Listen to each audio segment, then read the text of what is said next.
well, what a round we just had with the Acropolis rally in the WRC.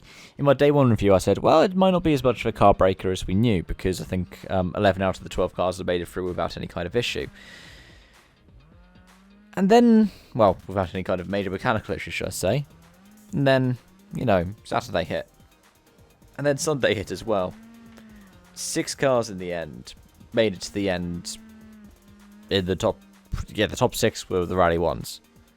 And even then, half of them had issues. Punches mostly. But yeah, you look at the standings. A top 3 lockout for Hyundai. Their 8th 1-2 and the first time that they have won for 3 rallies in a row.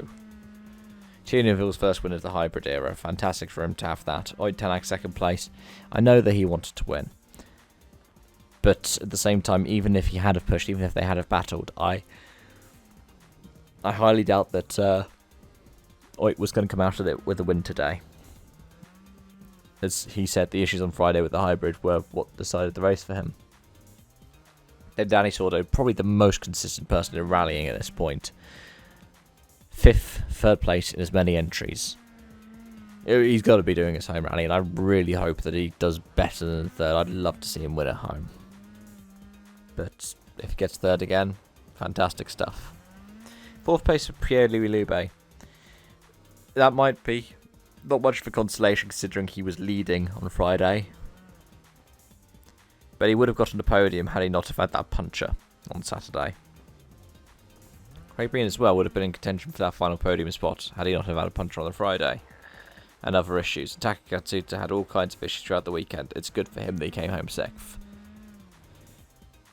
With top 10 rounded out by Rally 2 cars, Emil Lindholm for his 2nd win in WRC2 of the season. After the Finland one where Teemu got disqualified, he said he was really happy to have gotten that on pure pace. Then Gryzen 8th. Alexandros Siloftas in 9th. I hope I pronounced that right. Cypriot driver. And then Ivan Brynildsen rounding out the top 10.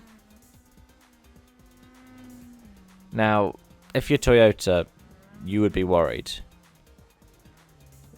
Rovanperä did get points this weekend. I think Lappy might for the power stage as well. But Evans was out this morning before actually I even started from a loss of power.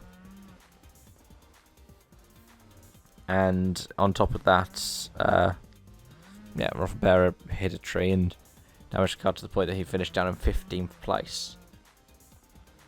With plenty of penalties to boot. But I don't know what else to say, really. The championship is likely going to be wrapped up next time out in New Zealand unless Rovanperä has a really unlucky weekend again.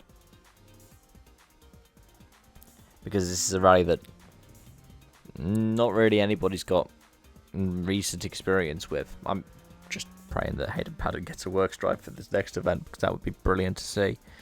The only other thing that I can think of right now is what could M Sport do with Pierre-Louis Loubet? Because they've got him in a car, it's a satellite car. But he is proving so much promise right now. In terms of the Frenchmen, the young Frenchmen in particular, that are currently active inside of the Duffenby Hall sphere, he seems like somebody that's got real good groove at the moment for the future. I hope that, I'm certain foremost sticking out the rest of the season. Watch me be proven wrong, of course. And I like Formo, but I also like Loubet. And he has been, for me, outside of, obviously, Rovanperä, like a star of the season. Because we didn't think that much of him, did we, last season? Especially when his season got cut short with the injury of getting run over in Paris, wasn't it? But he said throughout, the problem was the Hyundai he was driving was older machinery. We didn't believe him, but having had a look now at what we've seen with his performances this season, I think we should have. And actually, one more thing before I wrap up with Hyundai. And no, it's the 3rd one about, but it proves something that was quite similar in the last generation of World Rally cars. Because, of course, Hyundai were late to the 1.6 litre game, so they were going to be the last manufacturer to win Of course, Mini never did win, but they were the last manufacturer to come into that era and win.